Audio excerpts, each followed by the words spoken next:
This is the Rational Reminder Podcast, a weekly reality check on sensible investing and financial decision-making from two Canadians. We're hosted by me, Benjamin Felix, and Cameron Passmore, portfolio managers at PWL Capital. So welcome to episode 177, and this is a very, very serious and unbelievable conversation. I think, Ben, you'll agree with me, and this guest, Dr. Anna Lembke, joined us, and a past guest, Dr. Hirsch Sheffrin, referred us to Dr. Lembke, and she's the author of Dopamine Nation, Finding Balance in the Age of Indulgence, which is a book that we've mentioned a couple of times. And all I can say is, wow, very good book and unbelievable conversation. Yeah, the ideas are phenomenal and important. You said that at the end of the conversation with Anna, that was an important discussion. And I think that's a really good way to describe it. Just through the conversation, you start to realize how weak in a lot of ways humans are when we're not aware of what our brains are compelling us to do. That was one of the big takeaways for me. And there are so many sources of quick and easy dopamine in the way that the world is today. And it is what it is. We have cell phones, we have fast food, we have porn, like it's right there. And that can be really problematic. But one of the solutions is being mindful of it. And being aware of it. So she does a very good job of outlining all of that. And technology, as you said, is just accelerating this, where it is literally everywhere and always with you. So Anna is the current professor and medical director of the Stanford Addiction Medicine Fellowship in Neurology and a diplomat of the American Board of Addictive Medicine. She was also one of the first in the medical community to sound the alarm regarding opioid overprescription back in 2016 with her book, Drug Dealer, MD. She received her undergrad degree in humanities from Yale and her medical degree from Stanford. Anything to add, Ben? No, I think it's definitely tangential to the financial topics that we often cover. We did tie in some personal finance and investing to the conversation, but I think for anybody who's living their life and making important decisions, which everybody is by definition, I think this is an extremely important conversation. So with that, here's our conversation with Dr. Anna Lembke.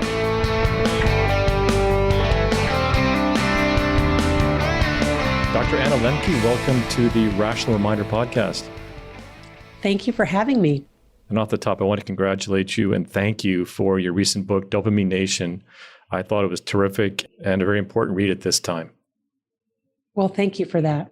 So off the top, can you describe, just so we're all on the same level playing field, what dopamine actually is?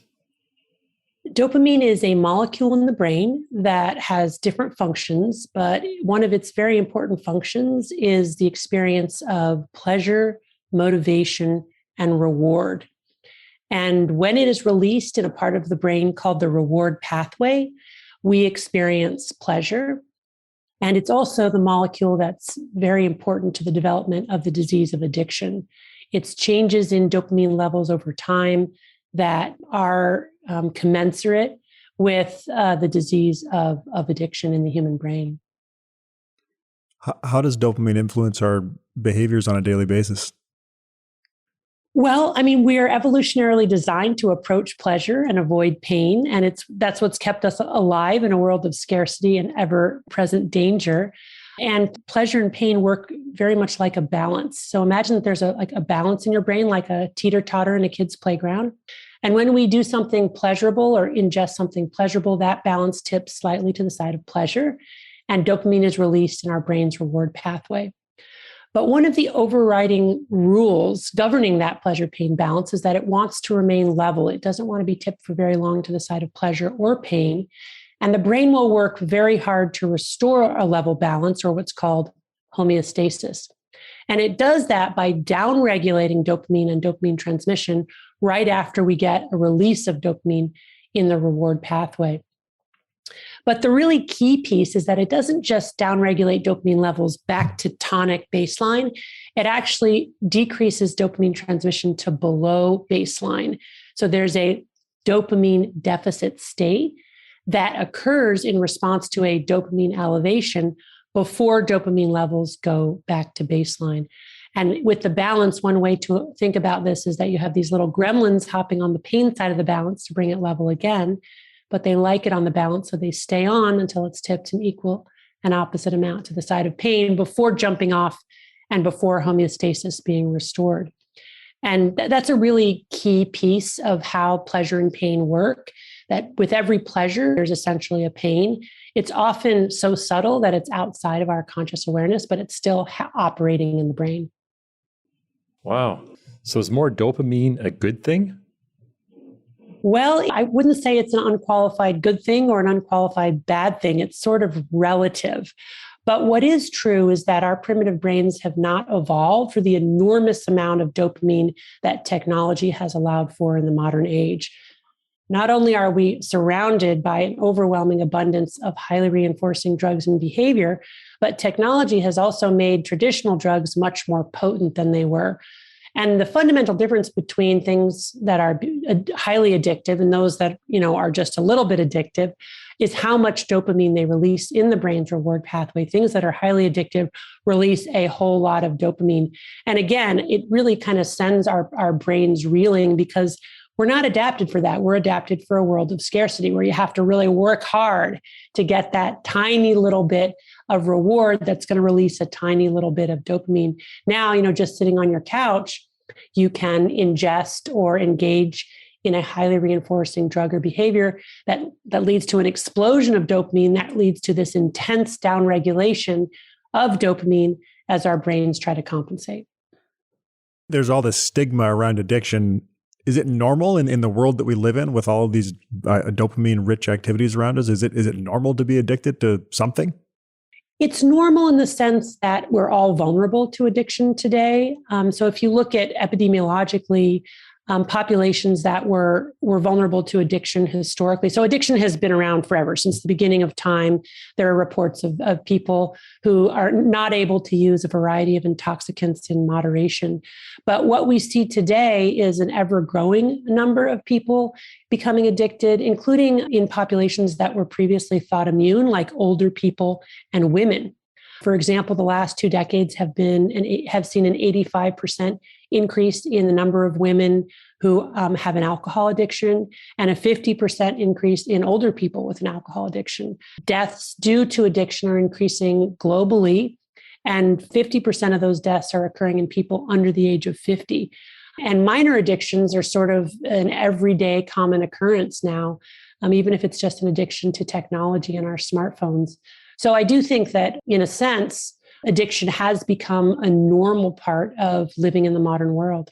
Not that it's good. I mean, normal implies that it's good, and addiction, inherent in that word, is that it's a form of psychopathology. So I get the technology aspect and how that's made it easier to access addictive stuff like social media, sitting on your couch. Why do you think other addictive behaviors, like you mentioned alcoholism in women, why are behaviors like that increasing? Well, when I think about sort of the 4 fundamental properties that make anything addictive, I think about access, which you've already talked about, but also quantity, potency, and novelty. Quantity is really huge. The more drug we have on hand, the more we are likely to use, and then the more likely we are to get addicted. And again, this goes hand in hand with access. But, we are living in a day and age when technology has allowed massive production of all kinds of drugs. And we have new digital drugs that never run out, right? So Facebook and TikTok, they're never ending. They're endless. Then you think about potency. Technology has made traditional drugs more potent, whether it's cannabis or nicotine products or alcohol products. But also potency is increased by combining drugs. So that's a very old trick. For example, people who get addicted to opioids often combine heroin with Xanax to increase potency over time as they develop tolerance.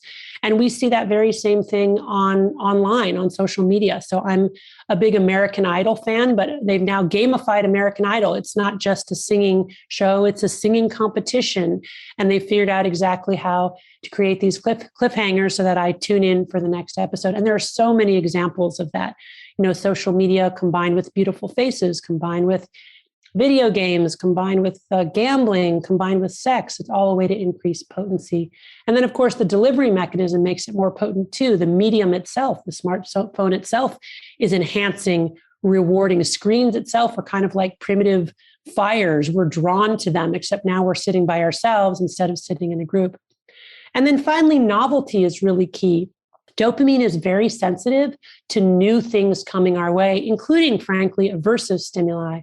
So not just pleasurable stimuli can release dopamine, but also highly aversive stimuli if they're novel or new. And what the novelty does, it means that it really engages our search and explore function of our brains. We keep looking for that next new cool thing. And of course, AI has engineered social apps to suggest to us one more thing to click or download or watch. And also novelty means that people who maybe aren't or weren't addicted to traditional recreational drugs like nicotine, cannabis, and alcohol now might find a drug that is just perfect for them. Their lock and key, like a video game or, a social media app. Because people are different and do have different drugs of choice, but there are so many drugs now that we're all liable to become addicted. Unreal. This is just I know, reading. Cameron, you're shaking your head. I feel badly. I'm sorry to say all this, but I say it sort of, with optimism and hopefulness. I do think that by having these conversations, we're going to figure it out, but we have to start having the conversations and recognize, how drugified our world has become and how, in essence, how addicted we're all becoming. So can addiction ever be a positive thing? So I think inherent in the word addiction is a negative connotation, which I think we should preserve. Addiction does imply some kind of psychopathology or maladaptive, habit. It's not just a benign habit. It's not just an interest or a passion or a fixation. It's really crossed that line into maladaptive, unhealthy use. And the way that we define addiction is just simply the continued compulsive use of a substance or behavior despite harm to self and or others. Oftentimes, when we're diagnosing addiction in the field of addiction medicine or psychiatry, we talk about the 4 C's: control, compulsion, cravings, and consequences. So when we're using our drug more than we planned, when we're compulsively ruminating about using or hiding the drug, when we have intrusive thoughts of using our drug that's craving, or even physiologic craving, which can happen, which feels like a sudden sweaty, gut-wrenching urge to use. And then finally, continued use despite consequences, when it's starting to interfere with our relationships, with our work, with our studies, with our values, right? I've heard people say addiction is that thing we do and lie about, which I think is really a nice kind of way to think about it too. Things that we're doing that we're ashamed of and wouldn't want other people to find out about. We've mentioned social media. Is it addictive in the same way that something traditionally known as addictive, like cigarettes or nicotine or cocaine, are addictive? Yeah, I contend that all of these behavioral or process addictions, which are addictions which involve a behavior rather than involving a drug, are really the same as drug addiction. They work on the same common dopamine reward pathway. They follow the same life trajectory. People usually start out for 2 reasons, one of 2 reasons: having fun or to solve a problem. If it works for them for either of those reasons, they use repeatedly over time, and they develop tolerance. They need more and more to get the same effect. Then they're using habitually, daily or weekly. They're using in larger and larger quantities. And then they start experiencing consequences and then have trouble stopping even when they want to, and even when they recognize those consequences. And that's kind of the natural history of addiction. And that's true whether your addiction is sex, pornography, or cannabis, or shopping. It follows a very similar trajectory. What causes gambling to be addictive? Well, gambling is, inherently addictive for a number of different reasons. First of all, it's a game. It's a competition. We're wired to play games and to enjoy playing games, and we're wired to compete with each other and want to win. And again, these can be highly adaptive traits if channeled in the right way. But what happens with gambling is that the monetary aspect kind of distills all of the joys of competition and gaming into this very essential component, which is highly potent and which releases a lot of dopamine and which can become very reinforcing for people who enjoy gaming and gambling, and especially once people get deep into it. And again, then they're kind of chasing that dopamine kind of pleasure pain balance where they get to a point where they're gambling so much that they're in a kind of chronic dopamine deficit state, that those gremlins are hanging out on the pain side of the balance. And now they need to keep gambling, not to feel good from winning, but just to not feel bad. For gambling, is it winning that causes the dopamine, or is it taking a risk that causes the dopamine to be released? So it's both. And there are interesting studies showing that if you take, addicted gamblers and you study their brains compared to healthy controls, people who don't gamble, and then you have them both gamble in the same game, what you'll find is that dopamine is released in both the addicted gambler's brain and in the brain of a healthy control. But then if you measure dopamine levels when that individual is, and so that's true with winning, but if you measure dopamine levels when both of those individuals are losing, what you'll find is that in a healthy person who's not a gambler, dopamine levels will go back down to normal when they are losing. But in a gambler and someone who's addicted to gambling, they'll have an increase in dopamine even when they're losing.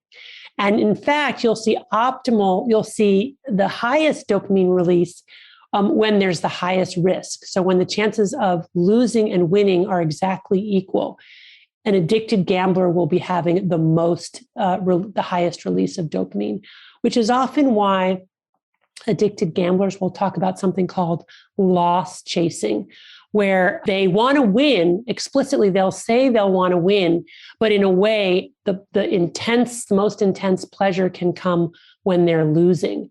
And, these studies show that because it's the adrenaline and the excitement that they get, even when they're losing, that is also driving repeated gambling.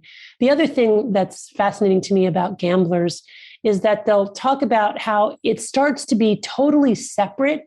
The pleasure of gambling starts to be separate from the pleasure of winning. The pleasure of gambling starts to be just being in that headspace where they are gambling, which is really an alternate reality where they're not aware of anything else. And so for me, I sort of think about it the way I feel when I'm watching a really good Netflix binge series. Like I'm in a fantasy world, I'm in a separate world, and I don't want that episode to end because I don't want to leave that world. I think that's exactly what happens to compulsive gamblers. They enter the world of gambling. It's highly reinforcing.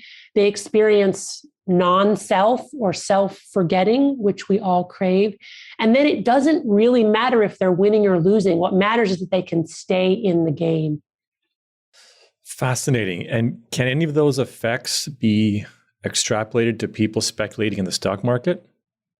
Oh, absolutely. I mean, the stock market has become more like gambling than ever before. Again, you think of those four factors. It's more accessible. The quantity is nearly endless. There are sort of infinite things to bet on and infinite modes of betting. The potency is enormous, and it's made more by the graphs, the bells, the whistles, the flashing lights. The collective nature of gambling has made it highly potent because, of course, we are social creatures. We want to be in tribes. We release dopamine when we make human connections. And one of the ways that we feel connected is to experience the same emotion at the same time as other people. So when we're winning and other people are winning, we get a release of oxytocin, which is our love hormone, which directly binds to dopamine releasing hormones in a reward pathway, which then augments the dopamine and reward that we experience, not just because we're winning, but we're winning collectively. We're part of a tribe. And then, of course, there's novelty. There's, all the new different ways that we can gamble and things we can gamble on. So it's like the perfect storm, what happened earlier this year with the meme stock craze, I guess. Yeah, I think, that's right. Like Dogecoin and those other things. What's happening there is not just that people are making money, but there's a real tribal aspect to it. And then especially if that tribal aspect has a, in your face insurgency quality to it, then it's even more exciting because it's the adrenaline that comes from opposing authority, or just being countercultural or being anti-authoritarian, which is also really exciting and which releases adrenaline and which releases dopamine. If we step away from gambling, can earning more money from whatever means also be addictive? When earning money is separated from the meaning of the work itself, it can become addicted. And by the way, that's happening in all aspects of labor today. Even, for example, something as seemingly altruistic as medicine, as being a doctor, has become kind of gamified and monetized in a way that separates it from the meaning of the work itself. And I'll just give you a small example. Starting about 15 or 20 years ago, I, in my job as a physician, started getting monthly printouts of how well I was doing in terms of what my RVU earning units were. Though that's a way of measuring how many patients I've seen and what I've billed for my institution versus how many RVU units I'm supposed to get in a given month. So I get a graph, and I still get this, and it has my target, and then it has my actual earnings. And of course, when I have a month that my actual earnings go above my target, and I see that visually on the graph, I get a little jolt of dopamine. It's like, oh, cool, I'm above my target. And then, of course, in some ways that has incentivized me in the past. I'm mindful of it now, so I don't do it now. But, what other ways can I kind of commodify my patience and this encounter so that I can be even more above my target? Not just because it feels good to be above a target, but it turns out I get a bonus if I'm well above my target. So, here we've taken something that was really meant to be altruistic and about healing and made it, largely about money. And that's happened everywhere. So linked to that, can working become addictive as well? Working is vulnerable to the same problems of addiction as any other behavior. Again, look at access. We now have a 24/7 work week. It never ends, right? So we're constantly engaging in work and potentially turning it into an addictive behavior. You've got, along with access, again, quantity, the work is endless. We're never done. And I think all of us experience that now where it's like, wow, no matter how much I work, I feel like I can never get to the end of my pile. And that then drives this kind of relentless seeking just to finish it, to get to that place of satisfaction of finishing, which we never get to. It's like the bottomless bowls on social media. Then you've got potency and novelty, and the way, as I just described, work has become divorced from the meaning of work itself. It's become gamified and monetized in a way that it can become highly reinforcing. One of the interesting statistics is that if you look at white collar workers, that is highly educated workers in professions, are working more now than ever before. And have less leisure time than ever before. And that's probably largely because their work has become gamified, full of bonuses and incentives that keeps them in it. Whereas if you look at blue collar work or people who have access to lower wage jobs that people with less education can get, those people are working less than ever because in that work is inherently often not rewarding. It's also separated from the meaning of the work itself, but not because it's gamified full of bonuses, but because it's assembly line work, it's piecemeal work. People don't get to see the results of the end product. And, whereas in the 1950s, this is especially true for men, people working in low wage jobs worked about the same amount and had about the same amount of leisure time as people in high wage jobs. That's not true today. People in low wage jobs work less and have more leisure time, and people in high wage jobs are working more than ever before. I'm starting to feel like the questions we should be asking are what isn't addictive. But I've got one more question on spending. Can spending money be addictive, or maybe how addictive can spending be? Yeah, again, so what's fascinating to me, again, is this whole concept of drug of choice, how what's reinforcing for one person is not reinforcing for another. There's surprisingly not that much neuroscience on drug of choice, although we observe this all the time. But I can tell you that shopping is absolutely addictive for some people. And as I described in my book, Dopamine Nation, I had a patient who got really addicted to online shopping, which is easy to do because, again, you've got access, you've got quantity, you've got potency. And he got to a point where he got into hundreds of thousands of dollars of debt buying things on Amazon, but he couldn't stop himself. So then he started to just buy things like keychains and mugs and sunglasses and returning them as soon as he got them because he just wanted to keep the cycle going. Very similar to people who are gambling and are losing, they just want to stay in that world. So for certain individuals, shopping has absolutely become a potent and potential addiction. I joked that we should maybe be asking what isn't addictive. Maybe another version of that question is what's the most unexpected addiction you've ever seen in your practice? So I did have a patient who was in recovery from a very severe alcohol addiction, and she really struggled even in recovery. Addiction can be a terrible and deadly disease. And in her case, it really was. And what happened to her was she got addicted to water.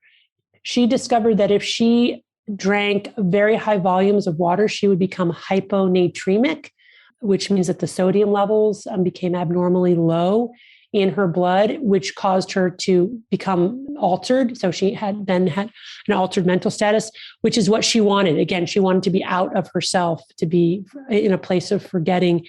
And unfortunately, eventually, she ended up taking her life. So that was very sad. Now, that's an extreme example of somebody who was already severely addicted, who got addicted to water. But I use that example just to show that, once that kind of wiring gets set up, people are really vulnerable to getting addicted to pretty much anything. I want to ask you if people with addictions realize they're addicted, but I know from reading your book that they do not know that. So are there any kind of tests that we can do ourselves or rules of thumb that we could use to realize if we are addicted to something? Well, I would qualify that by saying in the early stages of developing addiction, it's very insidious and most of us don't recognize it. And in the book, I talk about my own addiction to romance novels and how I didn't recognize it until later. But the truth is that many people with addiction, once it really blossoms, do recognize that they're addicted. And even then, they can't necessarily stop, or they can't stop without help. And to me, that's really important and also fascinating, because it shows that even when we have insight into the self and other destructive qualities of the behavior, we still can't stop, which really speaks to the overwhelming physiologic changes in the brain driving this behavior. So that leads to the next obvious question. How do you stop an addictive behavior? The thing that I recommend is that if you have a behavior that you're worried might be addictive, or even that you is addictive, what you might do is start with a 30-day trial of abstinence, otherwise known as a dopamine fast. And what that allows is, essentially, it allows those neuroadaptation gremlins to hop off the pain side of the balance and for normal dopamine transmission to be restored, which is really important because it allows us to be less anxious, less depressed, less craving, and also to enjoy other things in our lives, which what happens in addiction is our focus becomes very narrowed on that one thing and nothing else is pleasurable. And then we convince ourselves that other things really aren't pleasurable to us, that we don't have interest in other things. But, a 30-day dopamine fast allows dopamine neurotransmission to be restored to baseline levels and for us to realize that, no, actually, I do have other interests. I do like these other things. Like I thought my relationship, wasn't worth investing in, but it turns out it really is. I was just overly focused on this other highly reinforcing behavior.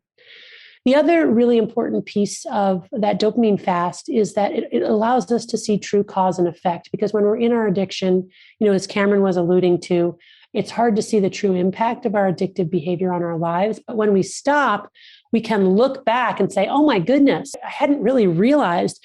And I've had many patients who come back and say, I barely even recognize that person who was doing those things. It seems so surreal and so far away from who I really am. And I find that always really powerful, because it just really speaks to this fact that when we're in that vortex of addiction, it has a life of its own, and we don't see it for what it is. And then after that dopamine fast, then we can choose whether we want to continue to abstain from our drug of choice or whether we want to go back to using in moderation. And if we want to go back to using in moderation, how to do that. Is that a real thing? Using in moderation after addiction? Yes, it is a real thing. So we used to say that once a person was addicted, always addicted, they could never go back to using.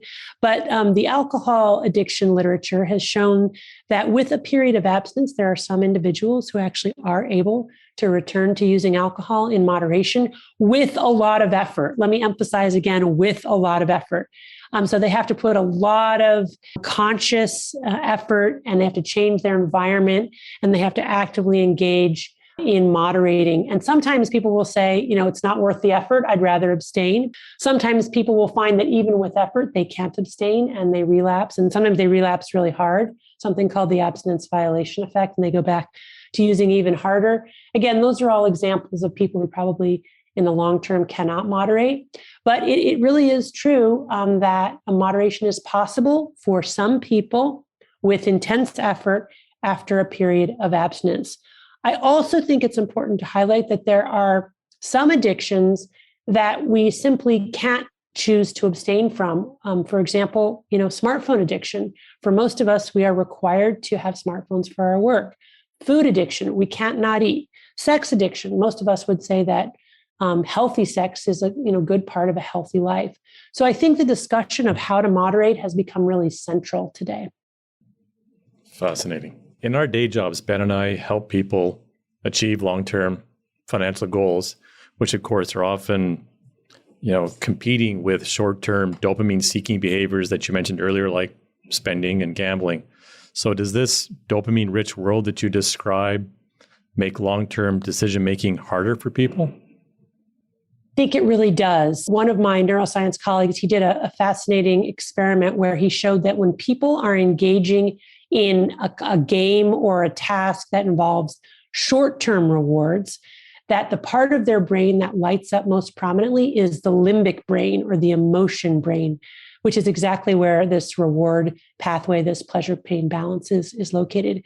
When people are engaging in a task that requires them to think about and anticipate longer-term rewards, the part of their brain that lights up most is the prefrontal cortex.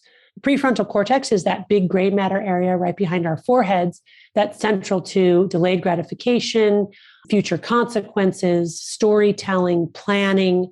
So what that tells us is that we're engaging very different parts of our brain when we are anticipating short-term rewards versus long-term rewards.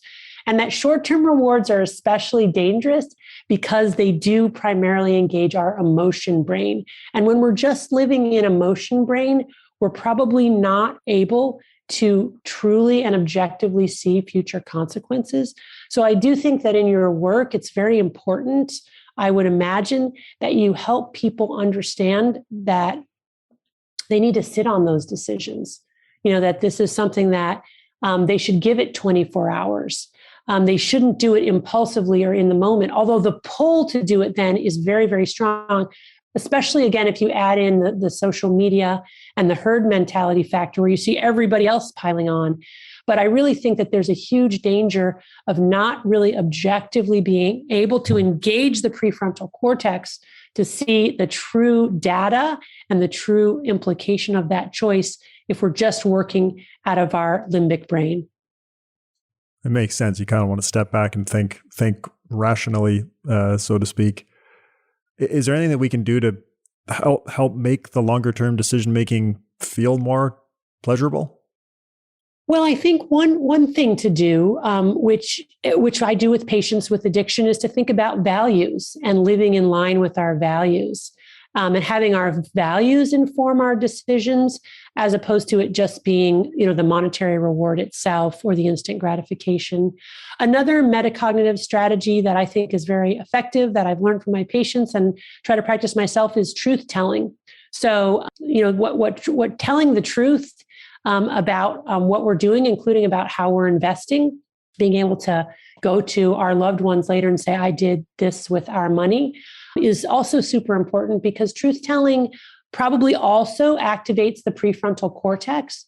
And when that prefrontal cortex is upregulated and activated, it's able to then re-regulate the dopamine reward pathway. So I think metacognitive strategies like that, living according to our values, telling the truth and being comfortable, telling other people how and when and where and how much we invested.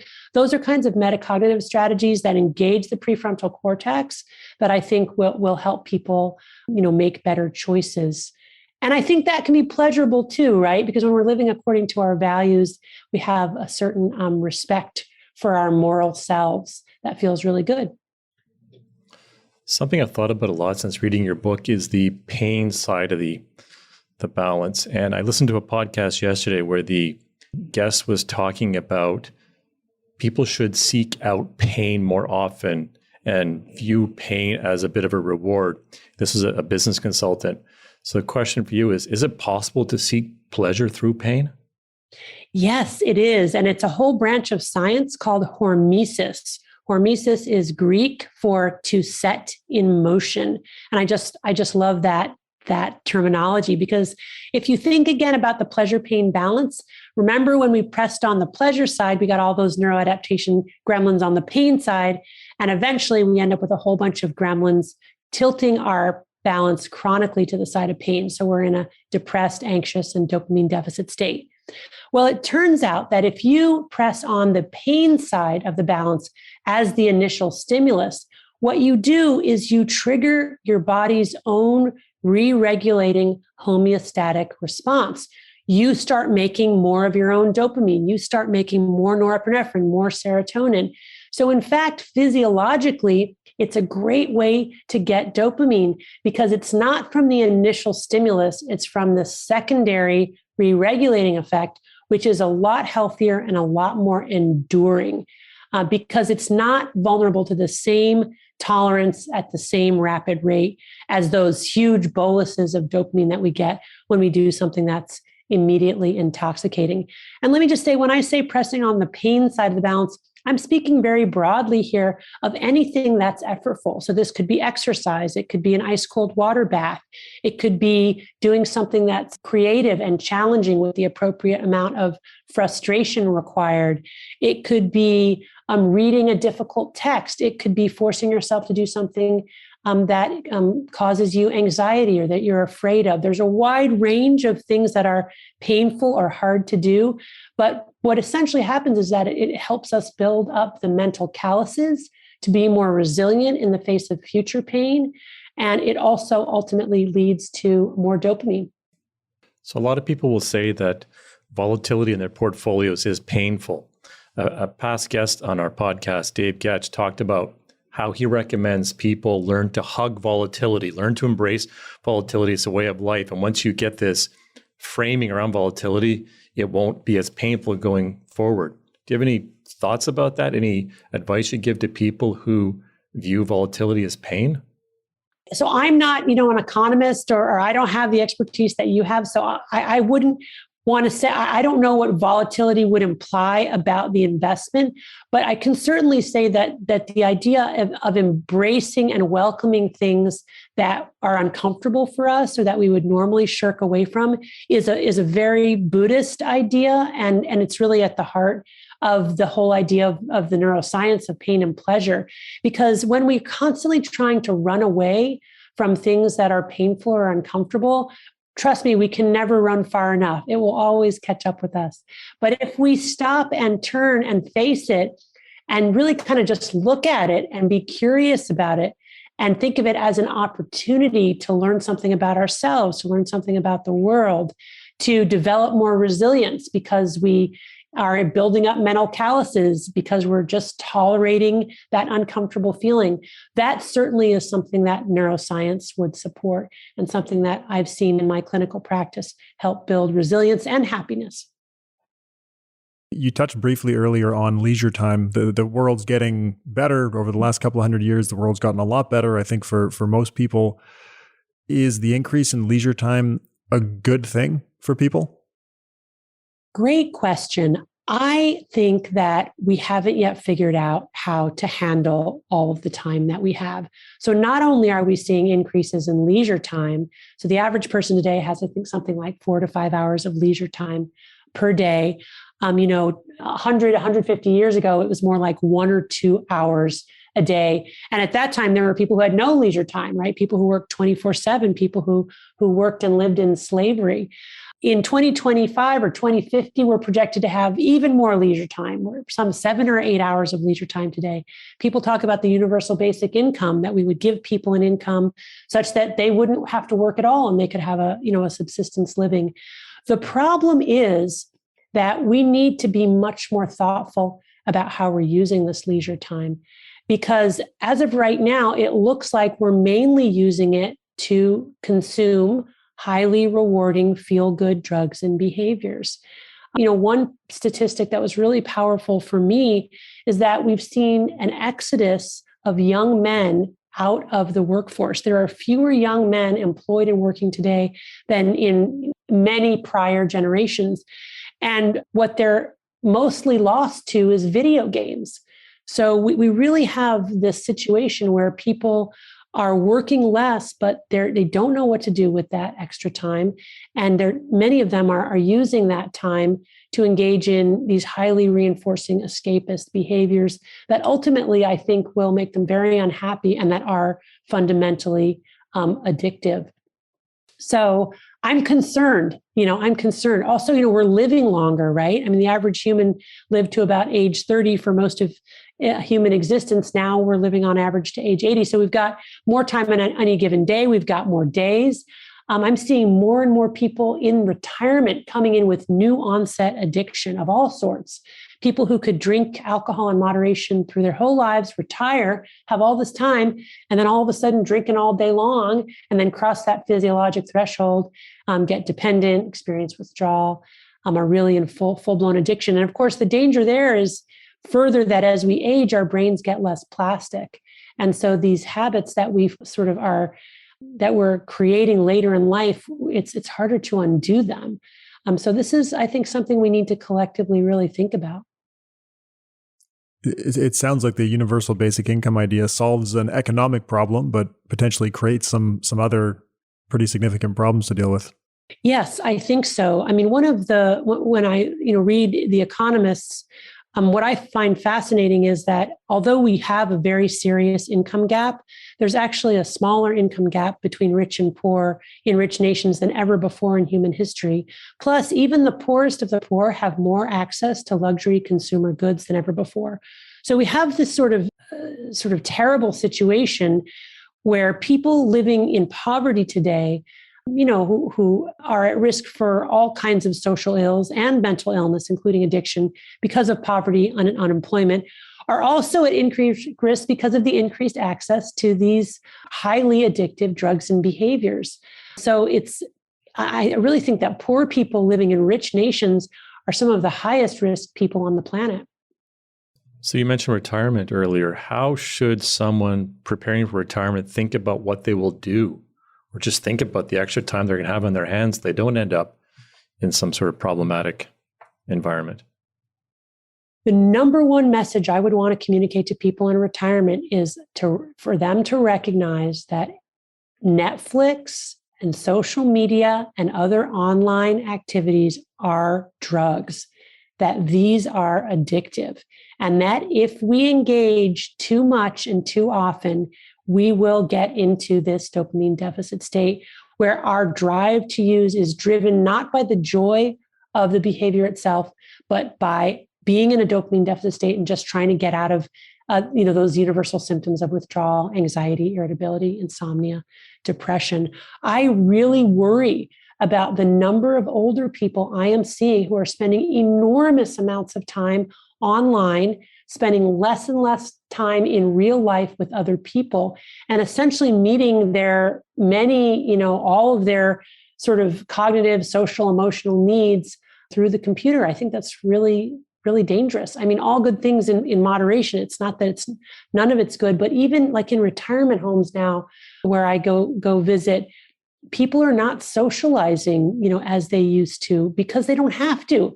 They can be in their little individual honeycombs, watching a show. And I'm really worried about that. You mentioned a couple times seeing more retired people as patients. Is it largely social media addiction, or is it all kinds that you're seeing? All kinds of addiction, especially alcohol and cannabis. So what is most prevalent is baby boomers, who used alcohol and cannabis in reasonable moderation through most of their adult lives and were able to moderate and handle it, who then, as they age, either because they have more time or because something happens in the brain, just like any muscle. The brain also is a type of a muscle that can get tired as we get older and work less well.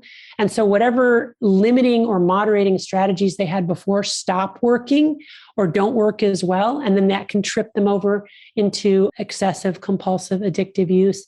And also keep in mind that all drugs now are more potent. So you've got baby boomers, who used 9% THC cannabis in the 70s, who are now dabbing, 90% THC, and then they can't figure out why they're, miserable and why they can't stop using. So it's all of those things converging at once. Speaking of convergence, how has the pandemic affected all of this? Pandemic's been fascinating. I think there's really very much like two populations that I've seen. People who have found that the pandemic and quarantine in particular has been a very positive experience for them, and people for whom the pandemic has been very negative in terms of compulsive overconsumption. So I'll just briefly describe that. I have many patients who have told me that the pandemic was just a godsend in terms of reducing triggers. Not going out to the grocery store, to parties, to social events, to dinners made it so much easier for them to abstain or limit their use because they weren't constantly being subjected to invitations to use. I had one patient who said, my biggest trigger is actually my car. When I get in my car, I want to drive to the places I usually get drugs and use. And with quarantine, I haven't been in my car in months, and it's been such a wonderful respite from craving and triggers for me. So that's been really interesting and fascinating to see.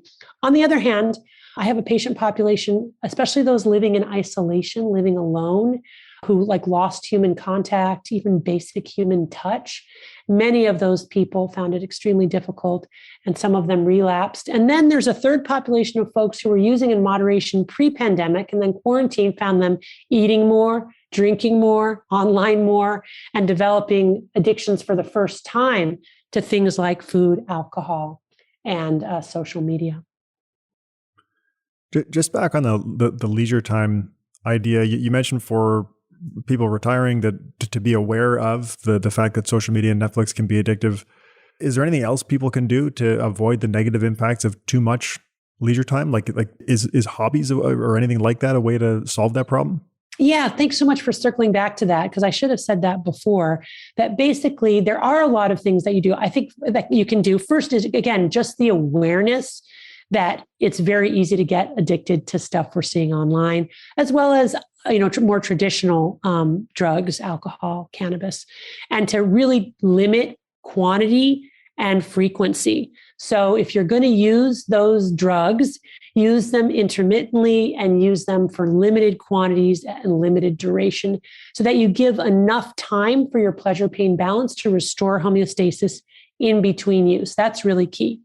The second thing is that, yes, essentially by engaging in hormesis or things that are hard or challenging as a source of dopamine, that's really the way to go, including in retirement. So yes, hobbies, difficult reading, gardening, cooking, anything that requires effort and anything for which the dopamine is delayed or secondary. Those are the kinds of things that I think really in retirement we can engage in, with impunity. We don't really have to limit those. What we have to be wary of is those substances and those behaviors that make us instantly feel good. It's okay to use them, just need to use them in extreme moderation. Fascinating. Can you describe the relationship between radical honesty and dopamine? Yeah, so radical honesty is the idea of going through the whole day without telling a single lie about anything. Turns out this is really hard. It's one of the effortful things that we can try to do as a source of dopamine. And the reason it's hard is because we're all natural liars. The average person tells 1.5 fibs per day, and we're just prone to do that. Usually these are little lies. They're not a big deal. Oh, I'm sorry I was late for the meeting. Traffic is bad. Instead of, oh, I'm sorry I was late for the meeting. I wanted 5 more minutes to drink my coffee and read the paper.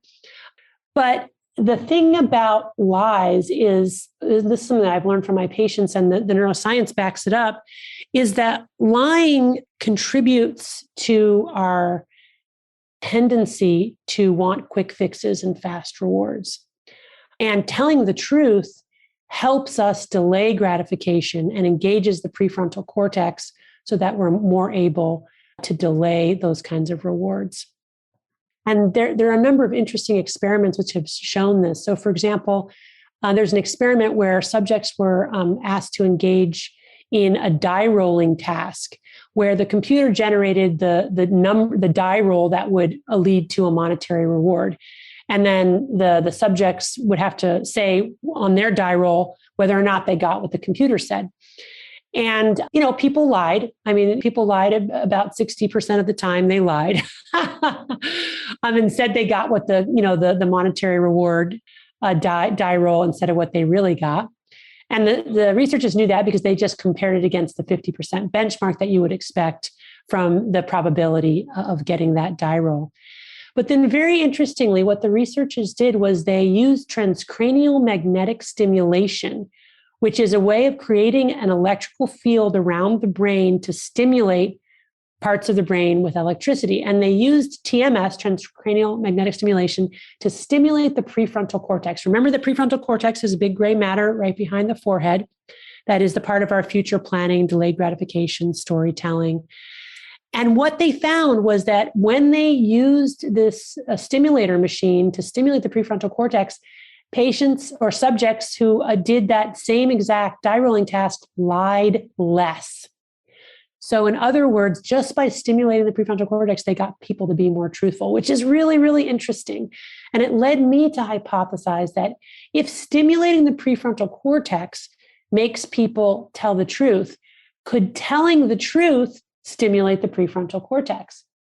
So I asked the neuroscientist who did that experiment whether he thought that was possible. And he said he thought it was, through this simple idea that what wires together fires together. And it really is consistent with what I've seen, with people who get into recovery from addiction, that when they're in good, robust recovery, they tell the truth about almost everything, or they try to, and that they will endorse truth telling as key to their ability to maintain abstinence and not relapse. And once they start lying and they get into the lying habit, they're very likely to relapse. Because when people are in their addiction, they're not just lying about their drug use, they start lying about everything. I had a patient say to me that when he was in his addiction, if he was at Burger King and a friend called him, he'd say he was at McDonald's. When he was at McDonald's, he'd say he was at Burger King. It didn't even make any sense, right? But he was just in the lying habit. And so telling the truth was, I think it's a way to reactivate the prefrontal cortex and allow us to better engage and communicate the prefrontal cortex to the reward pathway. As you were talking just now, I started to wonder something. Is there a relationship between pain and activating the prefrontal cortex? Yeah, it's a great question. I think what the way to think about this is that when our brains are functioning in a healthy way, the prefrontal cortex is communicating actively with our dopamine reward pathway. And what happens in addiction is that we essentially cut off that communication, and our dopamine reward pathway just basically gets a life of its own, and it's reflexively doing its pleasure pain thing. So if we force ourselves to willfully do things that are hard and press on the pain side of the balance, already right there, we're engaging the prefrontal cortex because we're going against the natural impulse, which is to just do things that are pleasurable and avoid pain. Remember, we have evolved over millions of years to approach pleasure and avoid pain. And it's what kept us alive in a world of scarcity and ever-present danger. The problem is that we don't live in that world. We live in this world of overwhelming abundance. So we really have to consciously and with intention recreate a world of scarcity and a world of danger. And we can do that by intentionally doing things that are hard, doing things that are painful. And I do think that then allows our prefrontal cortex to reactivate and re-engage with those dopamine reward pathways. Also, it's a good source of dopamine. I have a question back to radical honesty, and I'm curious how you think it might extend to how parents talk to their kids about things like the household finances. Yeah, so I'm really into what I'll call transparent parenting. I think that we can think as parents that if we present ourselves as, morally perfect and good, that we will then serve as role models for our kids. But I don't think that really works. I think instead, our kids are going to learn from our mistakes, and we're much better off being transparent about our own foibles, flaws, errors, and just general struggling, so that they know they're not the only one, and that they feel that the family unit is a place where they can bring those struggles. And I think that applies equally well to financial struggles or financial worries. I also think it's really good early on to talk to kids and give them an education about finances. When I was raised, I didn't get that. And I came into adulthood really knowing nothing about money or how to manage it. I had sort of an intuitive sense. But just because of my beliefs about truth-telling and parenting and transparent parenting, I do think that it's very, very good to let kids in early, not just with your financial successes, but also your financial failures and what went wrong. And, we have done that with our children, gotten them going early with their own money that they need to be responsible for, that they can invest and lose without coming to rescue them if that's what's going to happen. And just being, honest about the struggles that we all face and feel about finances. Can a little bit of shame be a good thing to avoid unwanted behaviors? So shame is fundamentally our strongest pro-social emotion. It actually is the fundamental social emotion. We experience shame when we do something that is not consistent with group norms.